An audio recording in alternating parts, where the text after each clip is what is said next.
Bienvenue dans la Guilde, le podcast qui booste vos compétences en Quality Engineering. Je suis Jean-François Frézy, expert en Quality Engineering et passionné par la transmission des savoirs. Chaque semaine, je te partage des astuces pour transformer ta façon de travailler en Quality Engineering. Installe-toi bien, on est parti pour un nouvel épisode rempli de conseils concrets. N'oublie pas de t'inscrire à ma newsletter pour recevoir du contenu exclusif et ne rien rater. Chaque semaine, je te livre des méthodes actionnables, des outils efficaces et des stratégies sur les meilleures pratiques du moment, avec des formats courts, pratiques et accessibles à tous. Alors abonne-toi maintenant pour ne rien rater. Bonjour et bienvenue sur cette nouvelle mini-série de la Guilde. On va aujourd'hui parler de Quality Assistance sur les 5 prochains épisodes avec mon invité qui n'est rien d'autre que Vincent Dos, qui est le Senior Engineering and Quality Director. Je dis pas des bêtises, peut-être. Donc, je vais te laisser te présenter, Vincent, qui travaille chez Open Classroom. J'ai oublié de le dire. Merci d'être parmi nous pour pouvoir parler de Quality Assistance lors de 5 prochains épisodes de cette mini-série. Merci de m'accueillir, Jean-François. Très content de pouvoir partager mon expérience dans ce format podcast. Donc oui, je suis Senior Engineering et un Quality Manager, mais moi j'ai du mal à le dire. J'ai changé de rôle récemment cette année. Avant, j'étais effectivement directeur qualité chez Open Classrooms, mais j'ai pris un poste de Engineering Manager cette année, même si je garde encore l'équipe qualité en management direct. Voilà. Mais ça, c'est super intéressant. Bon, c'est pas le sujet de notre podcast, mais on va quand même en parler. C'est quand même rare les profils qui pilotent l'engineering ou qui deviennent CTO ou VP engineering en ayant piloté des équipes de QA et en étant QA avant. Donc, c'est quand même bien pour notre secteur et pour montrer qu'il y a d'autres opportunités. Voilà, je sais que Farah Chapchoub, que tu connais aussi, qui est Ouais. CTO dans une startup, qui est au board d'une startup. Voilà, donc comme quoi chacun fait son chemin et ça montre aussi que quand on fait du quality engineering, c'est de plus en plus technique et qu'on peut aussi piloter de l'engineering et pas que de la qualité. De toute façon, les deux sont liés, donc Bien entendu, ouais. ça c'est intéressant. Donc, mais voilà, donc en tout cas, félicitations pour cette prise de poste Merci. et ce changement de paradigme pour aussi toute la communauté. Donc aujourd'hui, on va commencer peut-être un peu sur l'évolution de la QA, comment nous on l'a vu. Alors peut-être pas tous nos auditeurs l'ont vécu de la même façon, mais non, toi et moi, on a déjà beaucoup échangé sur le sujet en dehors de ce podcast, où comment on est passé du contrôle qualité à la QA, à la quality assistance, voire au no QA, donc c'est-à-dire plus avoir de QA dans ses équipes. Donc toi, tu as un peu tout vécu, que ce soit avant Open Classroom et chez Open Classroom. Exactement. Qu'est-ce que tu peux nous en dire là-dessus? Quelles sont les choses que tu as vues, les différentes ruptures? Est-ce que tu as vu des gens crier, pleurer, se rouler par terre sur les changements? Effectivement, j'ai tout vécu. J'ai eu la chance de tout vivre. Et donc, c'est juste un facteur chance, je pense, d'être au bon moment, au bon endroit. Euh, Moi, ça fait 18 ans que je fais de la qualité logicielle. Donc, j'ai commencé dans des grands groupes pour SFR, dans une SS2I, ESN, Steria à l'époque. Et donc, on était des plateaux, des open space de testeurs avec des open space de développeurs. Ce qui était assez marrant d'ailleurs à l'époque, c'était que, par exemple, SFR faisait de la prestation et donc pour une application, il donnait le développement à Capgemini par exemple et donnait le test à Steria et inversement pour une autre application, il donnait le développement à Steria et le test à Capgemini et ça faisait une petite guéguerre on va dire et donc ça c'est la pure quality assurance hein, clairement c'est vraiment mettre en face les testeurs et les développeurs pour que le produit sorte avec toute la qualité que le client souhaite.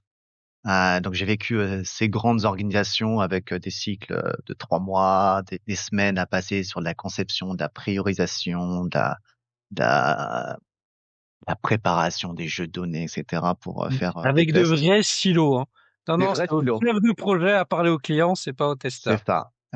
Donc vraiment, ce monde-là, je viens de ce monde-là, juste après mon école d'ingé, et jusqu'à une étape où j'ai travaillé chez vente privée où là on était déjà avec de l'agilité, on avait déjà commencé à faire un peu d'automatisation de tests, plus petit bien entendu, plus avec des ressources internes aussi. Donc ça change aussi les collaborations entre les personnes. Donc et puis après pour Open Classrooms, bah là j'ai un peu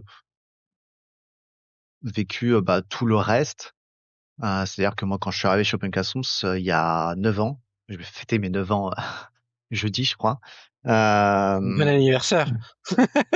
J'ai été vraiment le premier QA qu'on embauchait. Donc j'ai monté toute la qualité logicielle chez Open Classrooms. J'ai fait presque 3 ans où j'ai commencé à recruter une équipe, etc. On a fait de la quality assurance. Après, on a eu le shift pour la quality assistance pour une raison et un besoin qu'on expliquera plus tard.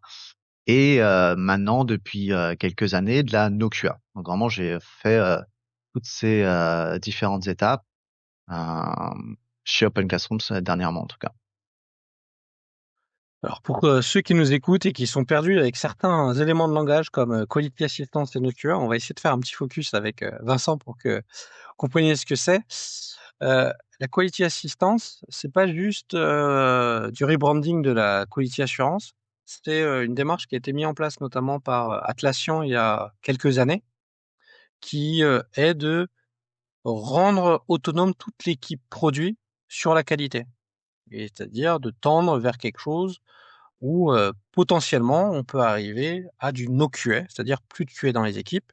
Ça veut pas dire qu'il y a plus de qualité et plus de personnes qui fait de tests dessus. Donc, et c'est pas fait pour toutes les organisations. Il y a différentes façons de faire de la quality assistance.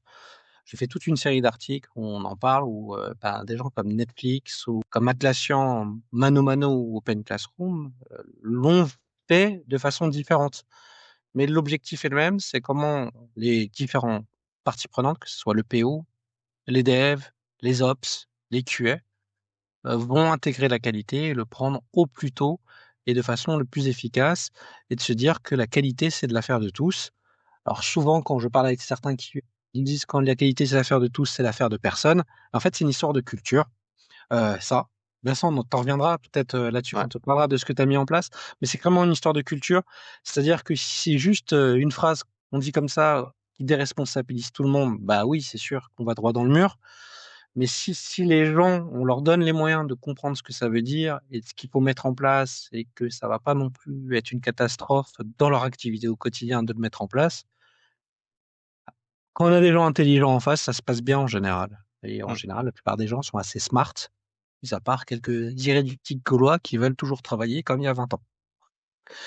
Je dis pas de bêtises, Vincent, mais Ouais, c'est ça. En tout cas, faut pas, justement, cette phrase-là, effectivement, je conçois qu'elle puisse être perçue de façon différente, mais c'est pas de la déresponsabilisation, c'est justement de la responsabilisation de la qualité à tous les niveaux, à toutes les personnes qui participent à cette production de valeur, on va dire, à l'utilisateur.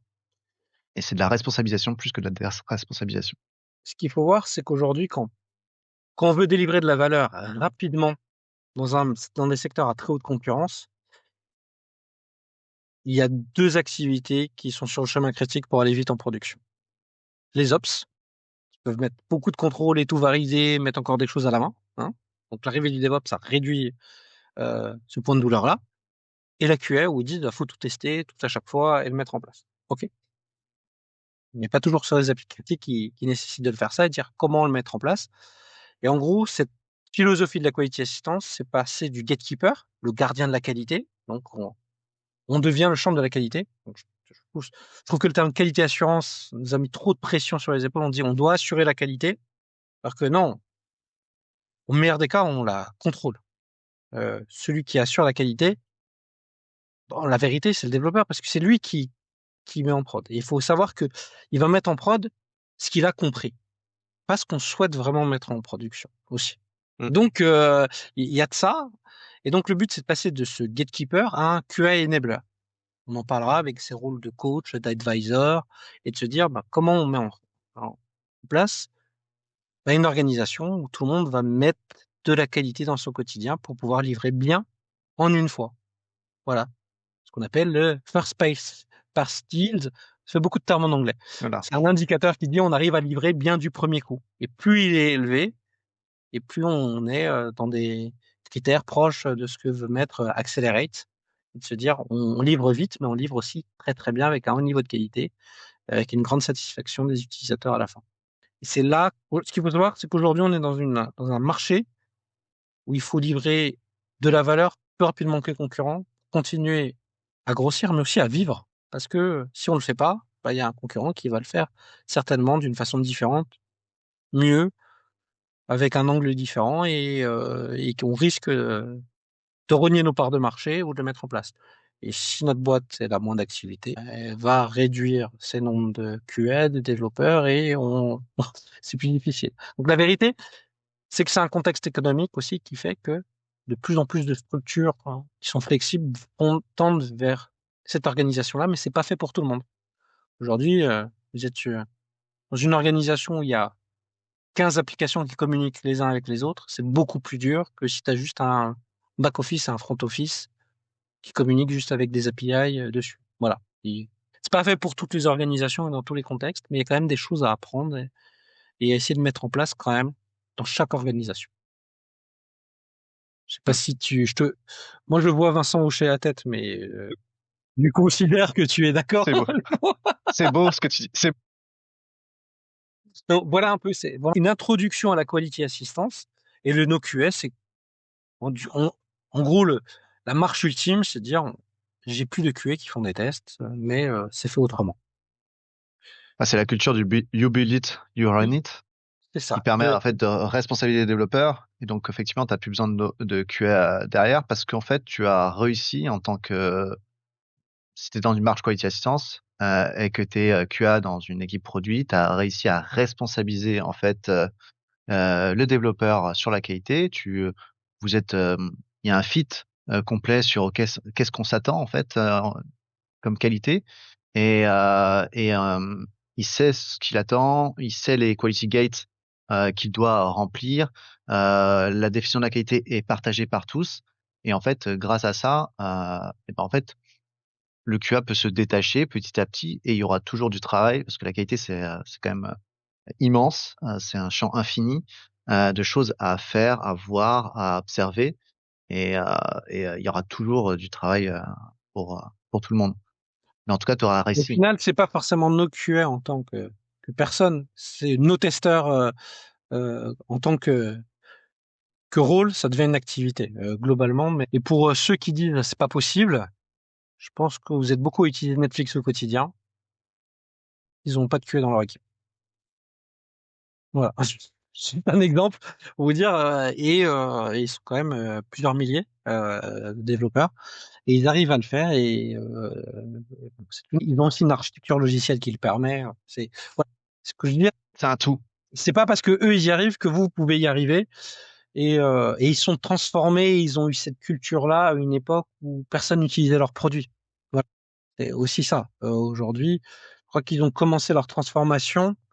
C'était 2009 ou 2012 qui utilisaient Netflix. Je pense qu'ils vendaient encore, ils louaient encore des cassettes vidéo. Mais voilà, donc non, je caricature un peu, mais c'est vrai qu'ils ont commencé leur transformation en étant que quelques développeurs et petits, et ils ont pu continuer en grossissant à avoir cette culture-là et la conserver, ce qui n'est pas facile quand tu grandis. Non, ça c'est sûr. Donc on a fini pour ce premier épisode sur la quality assistance. Donc j'espère que vous avez pu comprendre ce qu'il en est. Si jamais vous avez besoin de plus de compréhension, j'ai rédigé une série d'articles sur le sujet, notamment où je parle de Netflix et d'Atlassian. N'hésitez pas à aller la voir sur mon blog. Et je vous conseille de rester avec nous. On va rentrer un peu plus dans la quality assistance chez Open Classroom, de voir un peu comment Vincent et les équipes ont mis en place les challenges qu'ils ont dû relever lors du prochain épisode. Merci d'avoir écouté cet épisode. C'est grâce à toi que la guilde continue de grandir. Si tu as aimé, n'hésite pas à partager autour de toi et à laisser un avis 5 étoiles sur ta plateforme préférée. Je te donne rendez-vous au prochain épisode avec encore plus de conseils pour booster tes compétences.